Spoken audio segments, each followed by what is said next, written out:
actually we've got a king tide going on, which means everything that I've been putting to video in the last little while, if you've noticed the big wide beach, is completely disappearing because the tide is king or perigee, which means, you know, if you don't know, once a month or once in a while when the moon is actually cycling closer to the earth, then the tides are bigger because of the gravity.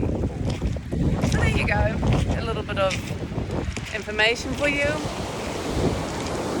It's stunning to just be in the fresh air, in the wilds of this coastline, and just, you know, not having anything to do but just be present to the magnificence that it actually is just here. It really is nice to not have to have a plan, not have to rush around and do things, see things, take advantage of everything this place has to offer, you know, because perhaps what this place has to offer is just to be here right now witnessing this. And it really is pretty amazing.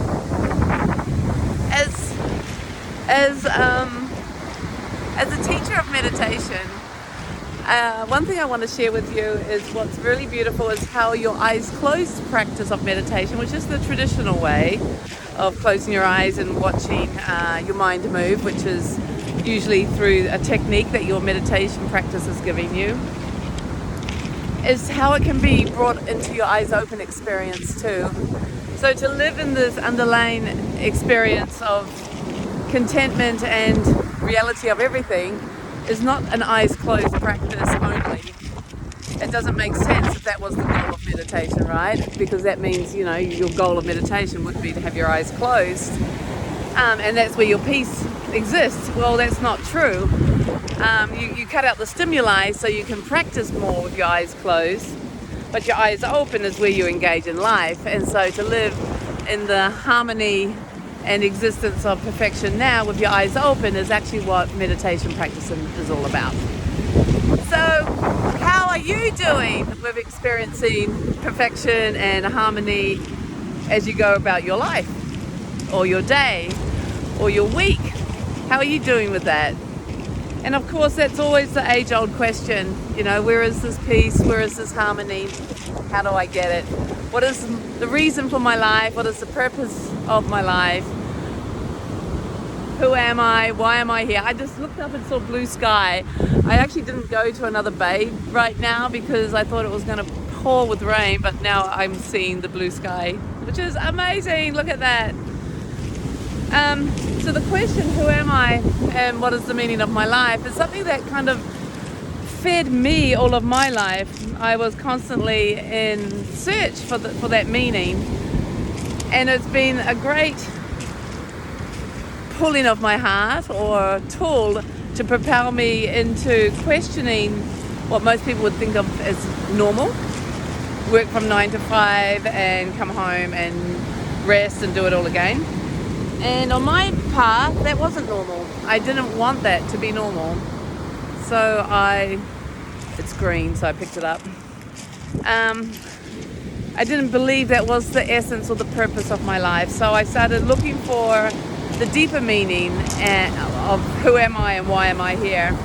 And it led me to really investigate, who am I being in this moment? What am I choosing to be? What's leading me? Is it my emotions that are leading me? Is it my thoughts that are leading me? What stories are being told in my head that I'm believing? And what I love about that is it's the eternal investigation for all yogis, for all saints, for all spiritual practitioners or all spiritual leaders, all people who quest for hope. Oh my gosh. All of anyone who's searching for ways to help humanity or to serve humanity. You know, you're eternally the student to your own quest to find the peace and happiness within you so that you can lead others. And I think that's beautiful. I was in the dawn parade recently of the returned services, people who fought in wars. and it was honoured one morning, April 25th, if you wish to know. And the speech that got said in that service was really beautiful, because it was people who have gone to battle, gone to war, did so with the hope to bring peace, in their own way. They served the country in the efforts to protect. And as a meditation teacher, I'm not focusing on protection, but we're focusing on bringing harmony and peace, absolutely, to the individual cause, which then feeds the greater cause through our own experiencing of that. I'm going to keep running high because this tide's moving up fast. Oh, look at that. So, I guess, however you are discovering who you are, however you are discovering the peace and the purpose of your life, and how that reflects on everyone else's purpose and discovery as well, is really a beautiful quest for all humans and all of humanity, because we are the bringers of hope. We are the ones who can be the change that we wish to see in the world, Gandhi.